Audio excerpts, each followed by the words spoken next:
नमस्कार, स्वागत है आपका विशेष में। मैं हूं नगमा। आज बात मोबाइल फोन के जरूरत से ज्यादा इस्तेमाल से होने वाले खतरों की। मोबाइल फोन हमारे जिंदगी का आज जरूरी हिस्सा है। इसके जरिए दुनिया भर में अपने लोगों से, बिजनेस पार्टनर से आप जब चाहें, जहां चाहें, जैसे चाहें संपर्क में रह सकते हैं। इतना ही नहीं, मोबाइल फोन पे आप गाने सुनते हैं, गीत संगीत से लेकर इंटरनेट तक सभी उपलब्ध है। फोन अब सिर्फ फोन नहीं रहा, यानी जब तक आपके पास मोबाइल है दुनिया वाकई आपकी मुट्ठी में है। लेकिन इन तमाम फायदों के साथ साथ इसके कुछ नुकसान भी हैं जिनकी हम अक्सर अनदेखी करते हैं। इसलिए आज आधे घंटे के इस विशेष में हम मोबाइल से होने वाले इन्हीं नुकसानों की चर्चा करेंगे। और इस पर बातचीत के लिए हमारे साथ दो खास मेहमान हैं। दिल्ली के जीबी पंत अस्पताल के न्यूरोलॉजिस्ट देवाशीष चौधरी और टेक्नोलॉजी कंसल्टेंट हमारे साथ हैं नियम के इन भूषण। मोबाइल फ़ोन से ज़्यादा इस्तेमाल जो होता है, इसको लेकर कई तरह के नुकसान की बातें कही जाती हैं। इस बारे में दुनिया भर में तरह तरह के सर्वे किए जाते रहे हैं, जिनके नतीजे समय समय पर लोगों को मोबाइल फ़ोन के खतरों से आगाह कराते हैं। हाल ही में हुए एक सर्वे के मुताबिक इससे प्रजनन क्षमता यानी कि फर्टिलिटी पे भी बुरा असर पड़ता है। कुछ सर्वे इससे ब्रेन ट्यूमर और कैंसर जैसे खतरों की बातें करते हैं। कुछ सर्वे मोबाइल फोन को कमीज की जेब में रखने की वजह से हृदय पर पड़ने वाले बुरे असर की चेतावनी देते हैं। ज्यादातर सर्वे ये कहते हैं कि मोबाइल पर लंबी बातें करने से सरदर्द, तनाव, बहरेपन, इस तरह की शिकायतें होने लगती हैं। इसी पर चर्चा हम आज कर रहे हैं। आपने सुना ये तरह तरह के खतरे हैं, तो इसके इस्तेमाल से क्या वाकई फर्टिलिटी पर, जैसा एक सर्वे में बताया गया है, बुरा असर पड़ता है? देखिए, ये जो शोध कार्य की बात आप कर रही हैं, इसमें ज़रूर ये दिखाया गया है कि स्पर्म काउंट जो होता है वो करीब करीब 25 से 30% घटता है। लेकिन ये एक सिंगल स्टडी है और इसके बारे में हमें और भी कुछ जानना है। सिर्फ एक स्टडी के बेसिस में हम इसको ज़्यादा अहमियत नहीं दे सकते।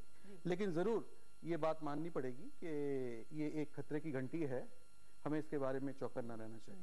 मान लीजिए इस पे और रिसर्च की ज़रूरत है। जो दूसरे और ख़तरों की बात की गई है, जैसे अगर आप लगातार मोबाइल पे बात करें, ज़्यादा देर तक बात करें, तो ये तजुर्बे से भी लगता है कि सर दर्द होने लगता है या भारीपन हो, तनाव हो।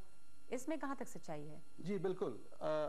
देखिए, तनाव एक ऐसा चीज़ है जो आज की ज़िंदगी में काफ़ी हद तक फैला हुआ है। हम सभी लोग तनाव के शिकार हैं किसी न किसी तरह।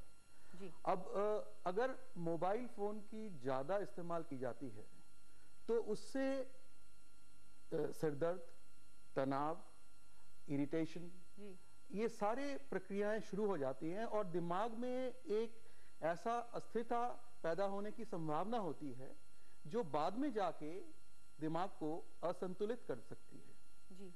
तो इसीलिए ये एक तरह का खतरा हमारे सामने है। लेकिन सचमुच जिस प्रकार से मोबाइल यूज होता है, जिस प्रकार से उसकी रेडियो फ्रीक्वेंसी वेव बनती है, उसका फिजिकल और बायोलॉजिकल अर्थात भौतिक और जैविक किस तरह का असर होना है, उसके लिए बहुत शोध कार्य की जरूरत है।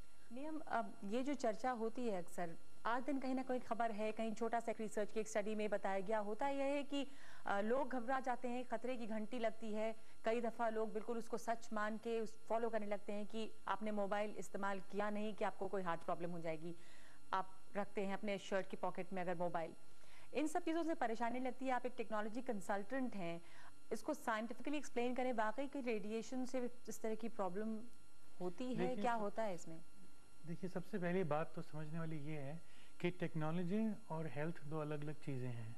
मेरा काम जो है वो टेक्नोलॉजी को देखना है और समझना है, और इसके लिए जो हेल्थ के लिए ये बैठे हैं। लेकिन जो सबसे टेक्नोलॉजी को समझे, मोबाइल की, कि आखिर टेक्नोलॉजी क्या है मोबाइल की, उसके बाद जानेंगे कि इस टेक्नोलॉजी से कैसे बुरा असर पड़ सकता है कि नहीं।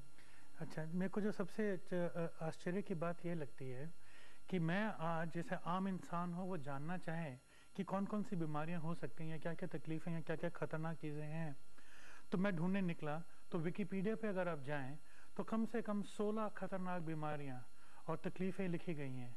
हैरानगी की बात यह है कि लोगों के कान में अगर स्पर्म काउंट बोला जाए तो वो कूदते हैं कि ये बहुत खतरनाक है। हालांकि हमारी पॉपुलेशन 6 बिलियन 7 बिलियन पे चली चुकी है। और मैं ये देख रहा हूँ कि उनमें कई कई चीज़ें बहुत खतरनाक हैं, जैसे कि ब्रेन ट्यूमर है, कुछ डिजेनरेटिव डिजीज़ हैं और ऐसे कुछ। तो अब इनके बारे में हम क्या कर सकें, क्योंकि असल में टेक्नोलॉजी की गति जो है वो इतनी तेज़ है और जो हेल्थ की गति है वो बहुत धीमे है। इन लोगों को टाइम लगाना पड़ता है, 6-6 साल 10-10 साल स्टडी करनी पड़ती है, लेकिन हमारी टेक्नोलॉजी 6-6 महीने बाद बदलती है। अभी जो मोबाइल की टेक्नोलॉजी है, क्या वो सेफ है हर तरह से? क्योंकि अब जब टेक्नोलॉजी डेवलप करते हैं तो उसके दो देखते होंगे इफेक्ट्स भी ना, कि किसको किस तरह से असर कर रही है टेक्नोलॉजी। जी हाँ, तो जो एक्सट्रीम टेक्नोलॉजी के लोग हैं, उन लोगों को एक रूल पता है कि जब तक हेल्थ की रिपोर्ट्स आती हैं और जब तक वो कंफर्म या डिनाई या रिजेक्ट होती हैं, जो कि अक्सर होता है, तब तक हम लोगों को बड़े सोच समझ के टेक्नोलॉजी को इस्तेमाल करना चाहिए और समझना चाहिए। तो सबसे पहले इसमें ये देखो कि इसमें माइक्रोवेव हैं, जो ऐसी किरणें हैं जो कि खाने को गर्म करती हैं माइक्रोवेव में और मेडिकल में यूज़ होती हैं। अब अमेरिका में उन्होंने देखा कि ये 2 वॉट से ऊपर का इसका एक फिगर होता है जो कि नहीं होना चाहिए वॉट्स में। तो अब वर्ल्ड वाइड उन्होंने उसको कम कर दिया है। हिंदुस्तान में अभी तक इसके बारे कोई डिसीजन नहीं लिया गया कि क्या होना चाहिए। तो हिंदुस्तान में जो हम लोग माइक्रोवेव यूज़ कर रहे हैं, उसमें जो रेडिएशन वेव्स हैं वो ख़तरनाक हो सकती हैं, आपके खाने के थ्रू पास करती हैं, जो बता रहे हैं। ज़रूर, जो रेडिएशन वेव्स हैं वो अपने आप में कभी भी खतरनाक बन सकती है, खासकर अगर लंबे अरसे तक उसका प्रक्रिया जारी रहे तो इंटरनेशनली तो उसके लिए प्रिकॉशन लिया गया है ना, यहाँ पे अभी तक नहीं हो पाया वो। असल में होता ये है क्योंकि अमेरिका ने उसको 2 वॉट किया और शायद यूरोप ने 1.6 वॉट पे किया। तो क्या हुआ कि जितने हैंडसेट हिंदुस्तान में आ रहे हैं वो वैसे ही कम पर आ रहे हैं, लेकिन ये नहीं हुआ कि हिंदुस्तान में लोगों ने यहाँ की स्टडी की हो, देखा हो कि शायद हिंदुस्तान के यूनिक जीनोम के कारण या कुछ के कारण हमें 1 रखना चाहिए या 0.5 रखना चाहिए कि नहीं। तो एक तो ये बात हुई। दूसरी बात ये हुई कि अगर लोगों को तकलीफ भी पैदा होती है, जो सिम्टम्स होते हैं, ये भी नहीं पता लगता है कि वो माइक्रोवेव के कारण हुए हैं या कोई और वजह हो सकती है। ठीक है ना।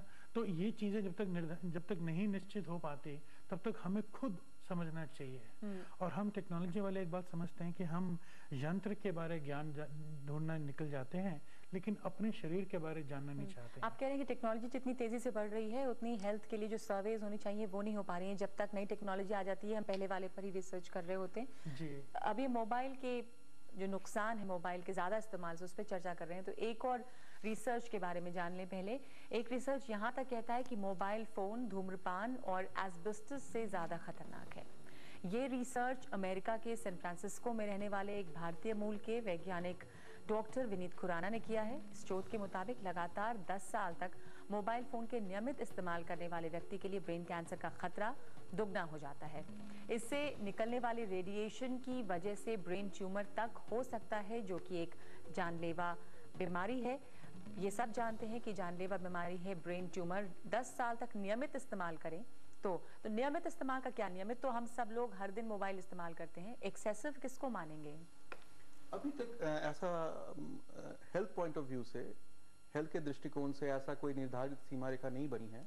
मेरे ख्याल से टेक्नोलॉजिस्ट ज़्यादा बता पाएंगे इसके बारे में, लेकिन हमारे हिसाब से अगर 4 से 6 घंटे से अधिक दिन में इस्तेमाल हो रहा है, मोबाइल फ़ोन कान में लगा हुआ है, तो वो लंबे अरसे तक अगर इस तरह इस्तेमाल होता रहे तो वो हानि पहुंचा सकता है। अब क्यों नियम, ये क्या उसमें से रेडिएशन ऐसी निकलती हैं जो कि अगर लंबे समय तक इस्तेमाल हो तो नुकसानदेह हो सकती हैं? किस तरह के रेडिएशंस? देखिए, असल में मैं आपको टेक्नोलॉजी के बारे में 2 चीज़ें समझाता हूँ। सबसे पहले तो उसमें जो 15 साल से है वो है माइक्रोवेव। माइक्रोवेव जो है वो एक किस्म की बड़ी गर्म किस्म की किरणें हैं, जिसके एक ने मैंने जैसे बोला कम से कम 16-17 अलग अलग शरीर के ऊपर उसके असर पड़ते हैं।